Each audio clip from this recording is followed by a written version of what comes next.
I'm the doctor, by the way. What's your name? Rose. Nice to meet you, Rose. Run for your life.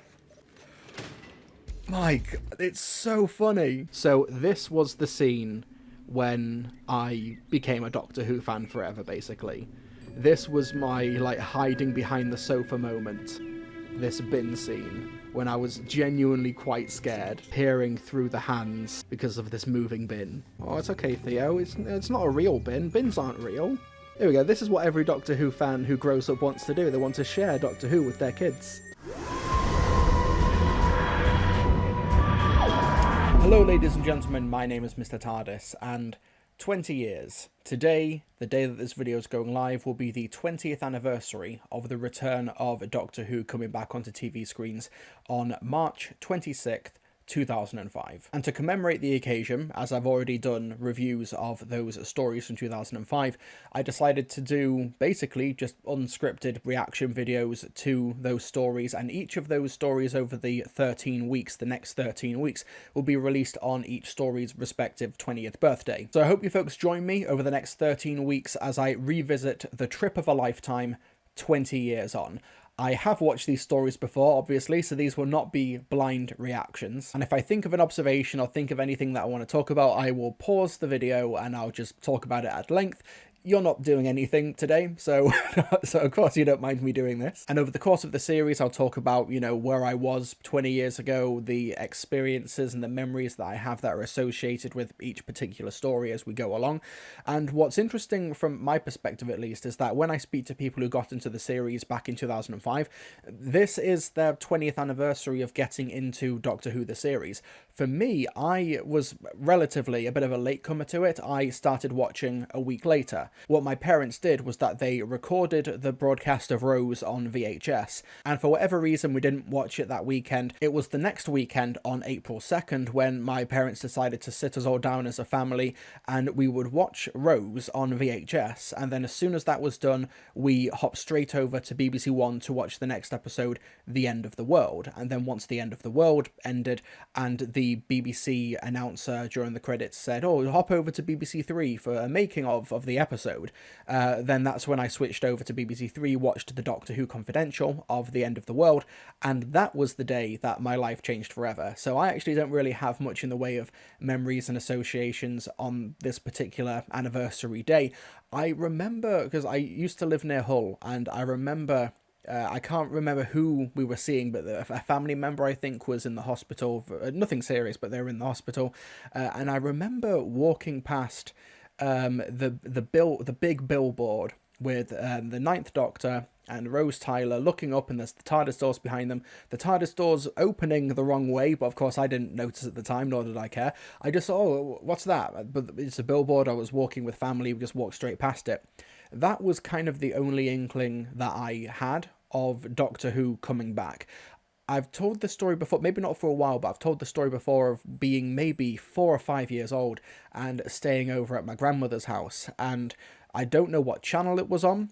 I don't know how it was on, but part 1 of the Sontaran experiment, the 4th Doctor story from season 12, was on the TV.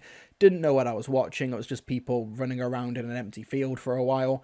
And then at the end, this creature walks out of this spherical spaceship, takes the helmet off, and then the music kicks in for the credits, and then I run out of that room crying and pissing myself, I presume. And that was my first exposure to Doctor Who. I knew of the Daleks kind of mainly through cultural osmosis.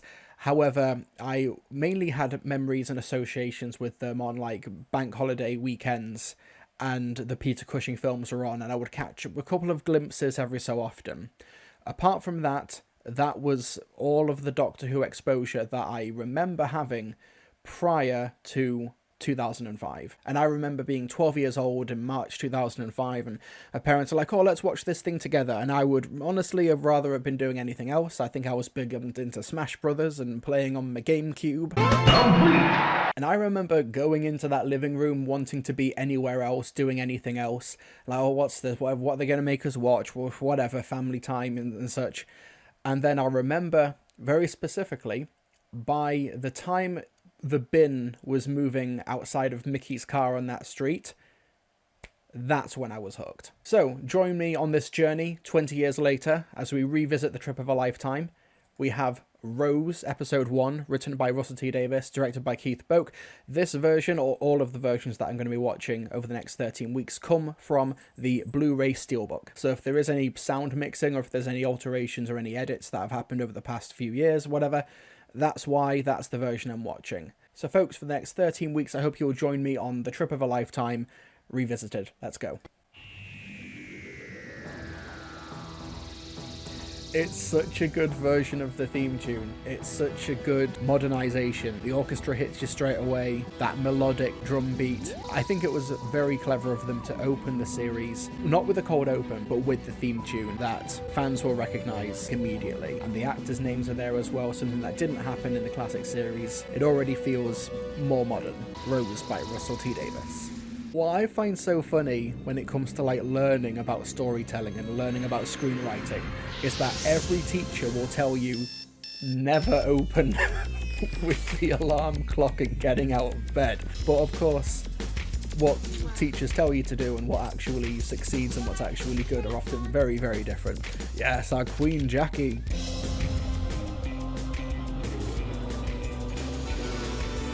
The edited music that they used prior to Murray Gold's inclusion was Girls Aloud, Sound of the Underground. And you can tell, it fits. Speaking of aged badly, here's Noel Clarke. God, we're going to have a lot of this over the next 13 weeks, aren't we? Of course, it's 2005, so horror movie franchises like Scream are still very much like in the zeitgeist, so you can kind of imagine that this is like the cold open where, you know, the beautiful young blonde goes into the basement and is immediately killed. However, the doctor steps in and changes that already, so it already feels different. Nope, don't go in there. Yeah, it just feels like a horror cold open. I wonder how many dummies were actually made. There's quite a few costumes, but I'm wondering how many were never intended to be worn, but they just fill out the space.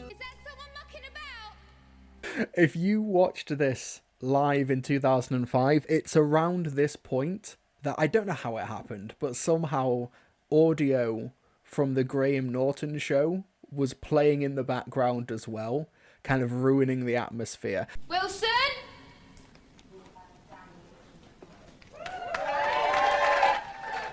Am I on the sofa or am I on the main out there?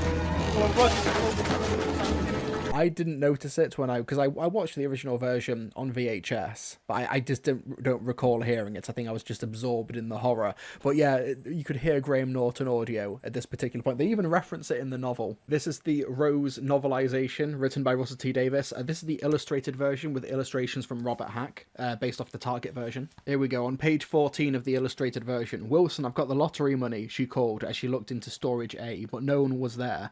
She walked down the Westlink corridor. Far off, a tinny radio was playing some Irish comedian's voice echoing in the dark, and then there was a crunch as though the radio had been dropped or punched or stamped upon, leaving only silence. So yeah, if you read the Target novelization and was wondering what's that inclusion, that's what that was. Irish Graham Norton's broadcast from his own TV panel show somehow got into Doctor Who. And Graham Norton never interrupted Doctor Who broadcasts again. That's such a good sound. That like stretching, creaking plastic. Oh, and it steps into the... It's so well lit and composed. So the Autons, classic villains from 1970s Doctor Who. However, they feel contemporary enough that they work so well as an introductory villain. You've got the classic series fans who will immediately recognize them, or fans of John Pertwee era Doctor Who at least, because, you know, this is 2005, it's not quite as easy to be a classic series fan unless you really did follow it. So yeah, but they feel like they're standalone enough. Like there's so little baggage here, but they're also a villain that is like ripe for modernization. And it's such a strong choice because this does look like a very convincing plastic mannequin. Like, and the sound design really works with that as well. Like, the creaking plastic is really effective. But in the 70s, it was obviously, like, I say obviously in quotes, it was men in suits, and sometimes it was just men in costumes, in clothes, and a plastic mask on, and you could see the fleshy neck. And the excuse they gave in the 70s on screen was that, oh, it's a different newly type of plastic, so they're really flexible and malleable and easier to pose and such. But here it's like, no, these are dummies from an actual department store, Henrik's in this case, so of course they're not flexible, they're creaking, they're sort of staggering around, and the actors inside are doing a great job. It's so well lit and framed and composed. Right, I've got the joke. Billy's playing this so well, acting off them. There's loads of them as well. Yeah, it's great. 12-year-old me is scared shitless. Here's the subversion. Yep. This could have ended like so many other horror stories or horror films, horror TV, with the beautiful blonde going into the basement and being killed, and the doctor grabs her hand, and the show announces it's not that type of media. A lot of running down corridors. Oh, I forgot about those ones, just like in the background. I can't take this too seriously because of Billy from the Five Who fans' impression of the Fifth Doctor. Plastic, living plastic. Portal, anti-plastic! Rose, you're gonna burn! Don't tell anyone about this, because if you do, you'll get them killed. She's so swept up in it. I'm the doctor, by the way. What's your name? Rose. Nice to meet you, Rose. Run for your life. Mike, it's so funny. It's so interesting going back and watching Christopher Eccleston interviews of one reason he wanted to take on the role, because he didn't think he was funny. He didn't think he could do comedy. But, like, he's been on screen for about a minute, maybe even less, and he's so funny. He's so humor, at least, he makes it look easy. He makes it look like it comes easy to him. Run for your life. For your life. I'm constantly told that I'm not funny and I'm not charming, and they were some of the demands in the role. I felt it was a big gamble, and I like a gamble. I think it's important as an actor or in any sphere of life to do the things that frighten you most. She's still got the arm. Like, she's still processing. That's not even the weirdest thing you'll see on a London street. Billy Piper just carrying a plastic arm.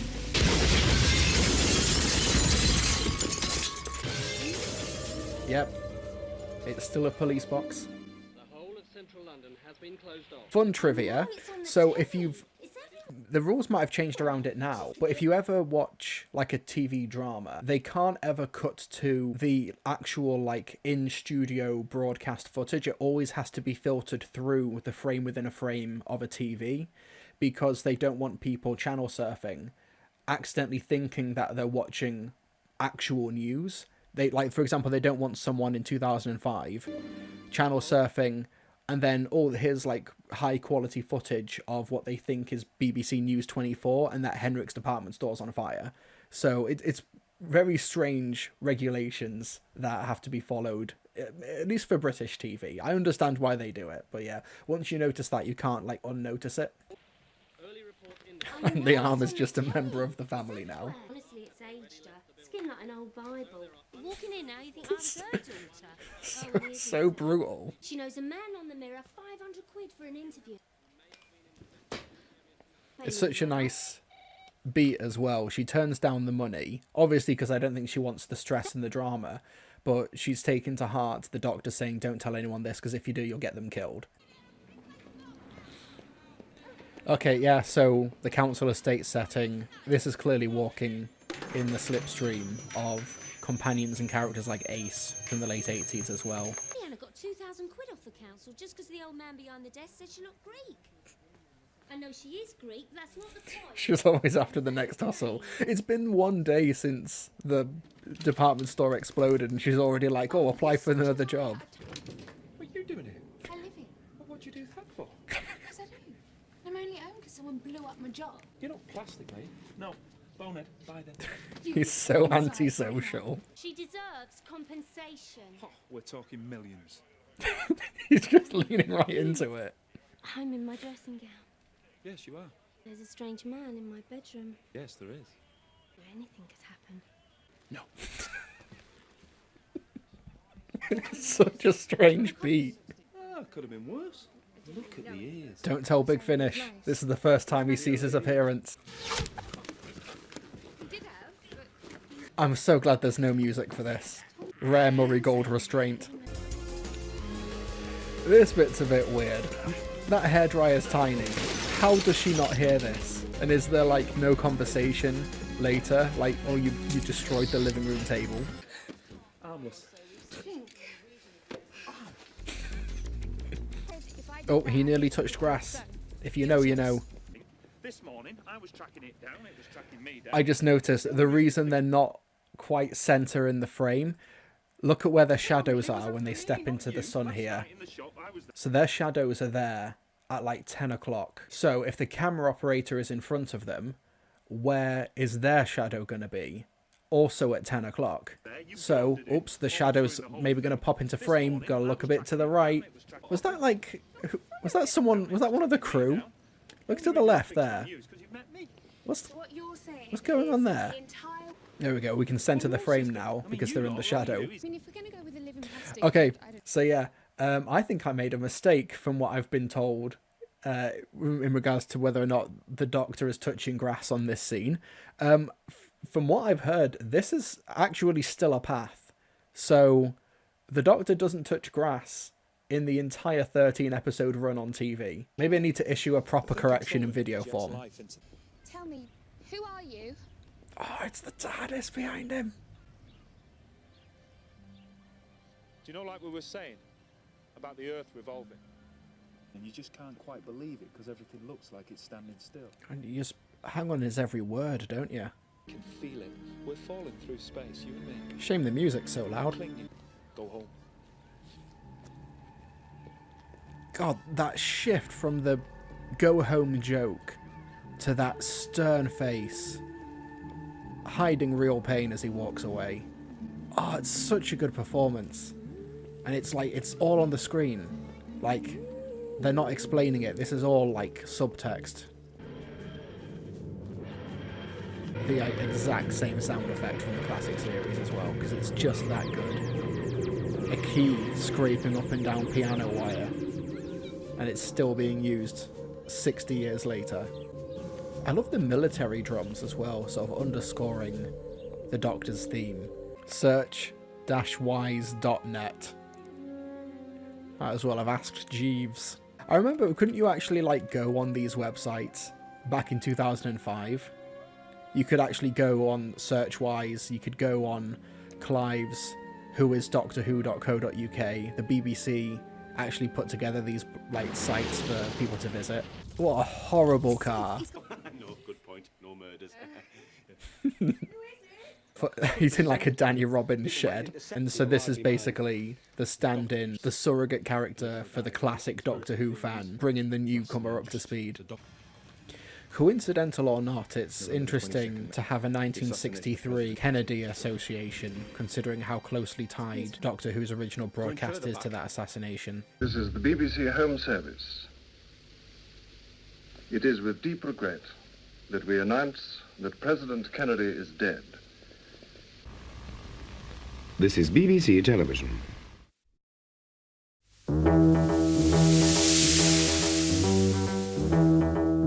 And I think this Titanic story and the Krakatoa one that Clive mentions, these have actually been adapted in the expanded media now. I can't remember if the Titanic one's Big Finish, but the Krakatoa one definitely is. That's a short trips story. He brings some movement throughout history. When disaster comes, he's there. He brings the storm in his wake. And he has one constant companion. Who's that? Oh, does my beard smell nice? So this was the scene when I became a Doctor Who fan forever, basically. This was my, like, hiding behind the sofa moment. This bin scene, when I was genuinely quite scared. I couldn't hide behind the sofa because it was up against the wall, but this was like the peering through the hands, excitedly scared because of this moving bin. Oh, it's okay, Theo. It's not a real bin. Bins aren't real. It's moving. Is there something in there? There we go. This is what every Doctor Who fan who grows up wants to do. They want to share Doctor Who with their kids. Okay, the effects aren't great. I know, Theo, I know the effects, it's bad. No, I promise the CGI gets better. It's scary in concept though, like being trapped by like melted plastic. I think the bin's just too animated. I think the burp is fine. I know fans hate this scene because of the burp. I don't mind. I just think the bin's too animated. I wonder if all those like documents and everything on the background, if they still exist, like those props. Pizza. Or Chinese. Pizza. Now, this doesn't reflect well on Rose, to be honest. Like, obviously she's distracted, but not even noticing that your boyfriend looks significantly different. Maybe they just did too much work on that face. That is funny. I'm not going on about it, Mickey. Really, I'm not. I know it sounds. I forgot about that. Like, how is he switches from happy to serious. I'm not going on about it, Mickey. Really. Give him his dues here. This is actually quite a well thought out performance in this scene. Babe, sugar, sweetheart. What are you doing that for? Yeah, what are you doing that for? We didn't order any champagne. It's not ours. Practically. So where is he? What is the Doctor doing here? If the plan was to fire the champagne cork, why announce himself? He seems clearly surprised by that. You know, it's a cool like reveal, but I've no idea what the Doctor's plan was going into this scene, apart from just ripping this guy's head off. Don't think that's gonna stop me. I like how the man screams. That must have been a fun day on set for that stunned actor. God, the TARDIS looks so cool in that alley. Like the interior lighting of it, such a great prop. And the contrast of the metal door being smashed through and the wooden ones here. We hear some sound. She runs right back out. The reveal is delayed. That's so good. So much consideration has gone into this. It's gonna follow us. The assembled hordes of Genghis Khan can get through that door, and believe me, they've tried. It's very much of its time, the mid-2000s, but it doesn't look like a conventional spaceship. The coral theme, the spherical dome-like shape of the set as well, as opposed to the hexagonal ones of the classic series, and how it's such a big set that it's a bigger contrast from the small box. TARDIS, that's time and relative dimension in space. So much lore. And then the location swap from the back alley to the side of the Thames. Small constrictive location to about as expansive as you can get in London. If I did forget some kid called Mickey. One of the few times he'll get his name right. If you are an alien, how come you sound like you're from the north? Lots of planets have a north. It can't be understated how important it is to this Doctor's identity to have that Salford working class accent as well, where so much of like past Doctors' identity has been in received pronunciation. Even Paul McGann, like he's a Scouser, and if you hear him in interviews, he is proper Scouse as well, but he puts on the received pronunciation. Like David Tennant does as well, despite being Scottish. Peter Capaldi and Jodie Whittaker, Eccleston, these are like, it's the minority of Doctor actors who have booked that trend, but in terms of bringing the show back in 2005, I think it's a vital part of its identity, and I'm glad that Eccleston was able to do that. What's a police public call box? It's a telephone box from the 1950s. It's a disguise. He's so proud of himself when he says that as well. There's a Doctor Who Confidential clip as well, where he's like, it's a disguise. Like, he's really proper arguing. It's a telephone box from the 1950s. It's a disguise. Okay. But this is the better clip, when he proudly says that it's a disguise, when a 1950s police telephone box it was already pretty anachronistic in the 1960s, let alone the early 21st century. It's a disguise. It's such a well performed line. Its food stock was destroyed in the war. All its protein. Ooh, the war. Anti-plastic. Anti-plastic. Anti-plastic. Yeah, it's a great way to like introduce this Doctor as well and give him like a sense of identity, and that this is a big expansive universe that has existed long before Rose came into the picture. Obviously, this is a revival of a classic series that had been on for 26 years before it was cancelled, but the idea of he's already got the anti-plastic, he already knows about this war, this nesting consciousness and stuff, like where there's so much information here, it's accessible, but because Rose is hearing it for the first time as well, so we need as much as we need from her. But the idea that Rose is coming into the Ninth Doctor's adventure, like, towards the end of it as well, gives it a real sense of, like, scale and propulsive storytelling. A huge metal circular structure, like a dish, like a wheel, radial, close to where we're standing. I think the beat goes on for too long, but I love it nonetheless. Oh, it's got such a propulsive energy to it.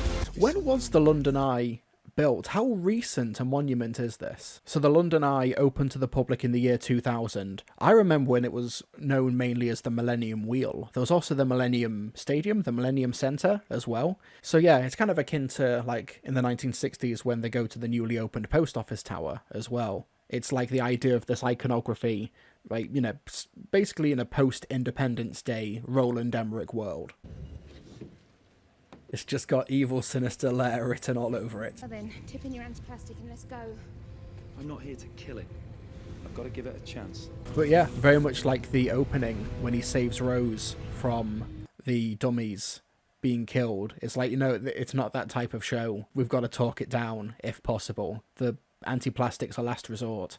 So antithetical as well to a lot of the media in the early 2000s, you know, not to get political, of course, but, you know, post 9/11. Society! The idea of diplomacy being the mandated first response to something like this. According to Convention 15 of the Shadow Proclamation. And it will take us 4 seasons to learn that the Shadow Proclamation is just a spaceship with a bunch of rhino boys.